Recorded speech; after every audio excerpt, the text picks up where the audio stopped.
Assalamualaikum warahmatullahi taala wabarakatuh. Saya wakil daripada kumpulan 7 akan membentangkan tugasan yang kedua tentang situasi keadaan satu orang jemaah haji. Diletakkan situasinya iaitu Pak Abu yang telah menunaikan haji pada tahun lalu. Beliau amat gembira dengan gelaran haji yang diperolehinya. Beliau juga tidak terlepas daripada mengajak kawan-kawannya, rakan-rakannya untuk menunaikan haji. Ini satu perkara yang baik, iaitu mengajak kepada kebaikan. Namun demikian, Pak Abu ni masih lagi tidak berubah akhlaknya, sifatnya yang suka memerli dan juga mengumpat orang lain. Maksudnya, memerli dan mengumpat ni adalah bukan satu perkara yang baik. Bahkan ia termasuk dalam perkara yang dikeji, iaitu dalam sifat mazmumah. Jadi, apakah yang patut dilakukan oleh Pak Abu? Bagaimana dia patut berusaha untuk menjadikan haji yang diperolehinya bukan sekadar nama haji, tetapi haji yang patut diusahakan adalah haji mabrur, iaitu haji yang berubah keadaannya yang lebih baik daripada keadaannya sebelum haji. Haji mabrur ialah haji yang diterima. Itu haji mabrur adalah haji yang diterima dan balasannya ialah syurga. Sebagaimana disebutkan dalam hadis Al-Hajjul Mabrur, laisa lahu jazaa'un illal jannah. Haji mabrur ini tidak ada balasan yang baginya kecuali syurga. Hadis riwayat Bukhari dan juga Muslim. Maka Pak Abu patut usahakan supaya hajinya itu menjadi haji mabrur. Maka ada beberapa ciri yang ulama gariskan. Yang pertamanya haji mabrur. Haji mabrur ini adalah haji yang berniat untuk mengerjakan haji ikhlas semata-mata kerana Allah Subhanahu Wa Taala, dan dia menggunakan sumber yang halal semasa mengerjakan haji. Berbeza dengan keadaan haji yang mardud, iaitu haji yang ditolak. Haji yang ditolak ini dia mengerjakan haji, berniat mengerjakan haji adalah untuk dunia. Contohnya seperti gelaran, untuk mendapat gelaran haji dan untuk bermegah-megah, dan juga dia menggunakan wang yang haram. Menggunakan wang yang haram semasa menunaikan haji. Tanda yang kedua, perbezaan yang kedua haji mabrur dan haji mardud ni, iaitu tidak mengulangi dosa. Maksudnya haji mabrur ni haji yang penuh dengan taubat. Itu berazam meninggalkan dosa, bersungguh-sungguh meninggalkan maksiat yang pernah dilakukan, dan juga meninggalkan segala dosa-dosa yang telah dilakukan. Dan orang yang manakala orang yang haji mardud ni, tandanya adalah dia masih lagi mengulangi perkara-perkara maksiat ataupun dosa yang telah dilakukan sebelum daripada menunaikan haji. Yang ketiga, melakukan ibadah. Melakukan ibadah semata-mata kerana Allah. Haji mabrur ni, dia juga melakukan ibadah dengan sungguh-sungguh, mendekatkan diri kepada Allah Subhanahu Wa Taala dengan berganda-ganda ibadah sunatnya, berganda-ganda dan bagaimana keadaan dia sebelum haji. Kalau biasa lewat-lewat semayang, tapi bila balik pada haji, bersungguh-sungguh menjaga semayang dengan sungguh-sungguh, menjaga amalan-amalan fardu, menjaga amalan-amalan sunat dengan sungguh-sungguh. Manakala orang yang mendapat ataupun tanda-tanda haji yang ditolak ataupun mardud, walaupun dia telah menunaikan haji, perasaan malasnya masih lagi sama dengan keadaannya sebelum dia melakukan ibadah haji. Yang keempat adalah orang yang mendapat haji mabrur juga dia akan melihat dalam dirinya, melihat kekurangan dalam dirinya bahkan dia tidak menceritakan keaiban orang lain. Dia menggunakan kedua matanya untuk menceritakan kebaikan orang lain.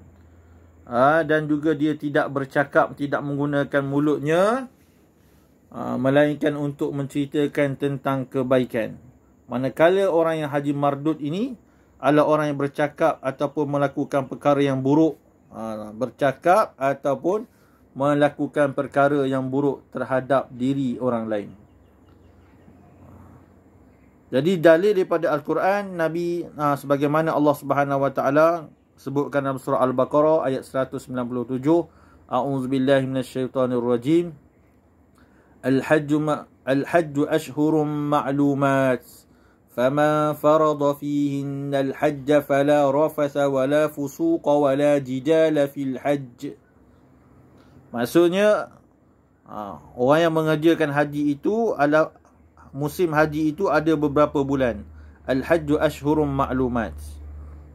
Haji itu ada beberapa bulan yang diketahui. Barang siapa yang mengerjakan haji, faman farada fihinnal hajj, maka barang siapa yang mengerjakan haji, hendaklah ia menetapkan niatnya dalam bulan itu akan mengerjakan haji, maka tidak boleh fala rafas, semasa haji tidak boleh apa? Berkata-kata tentang maksiat, tentang perkara-perkara maksiat.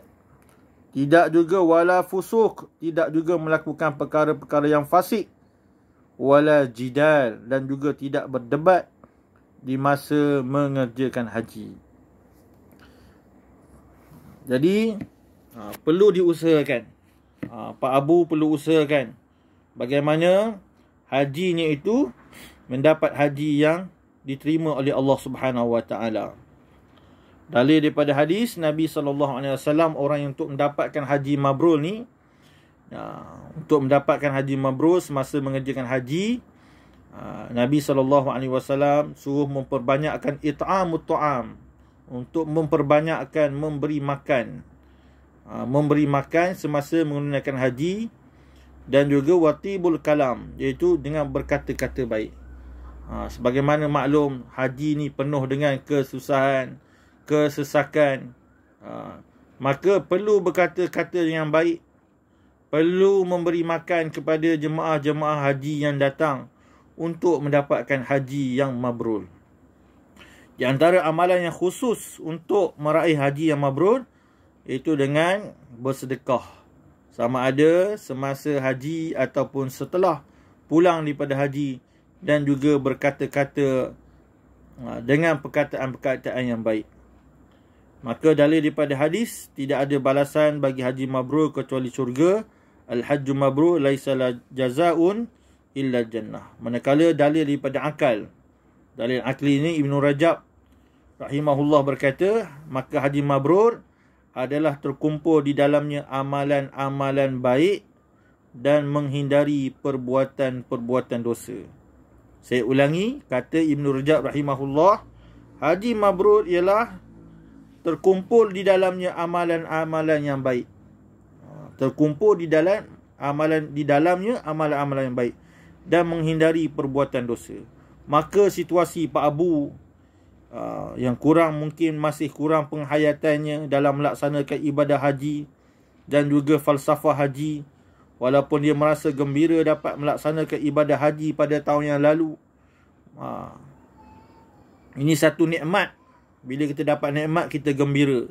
Ini perkara baik. Yang keduanya, dia mengajak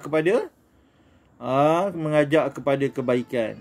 Mengajak kawan-kawannya untuk menunaikan haji. Namun begitu, dia masih lagi memerli dan juga mengumpat rakan-rakannya yang masih mengata. Maka situasi Pak Abu ni,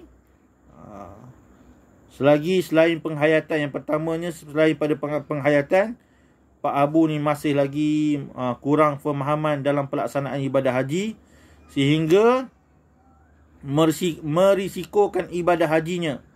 Kerana haji yang mabrur itu tidak ada balasan yang lain kecuali syurga. Dan syurga bukanlah tempat orang-orang yang melakukan maksiat.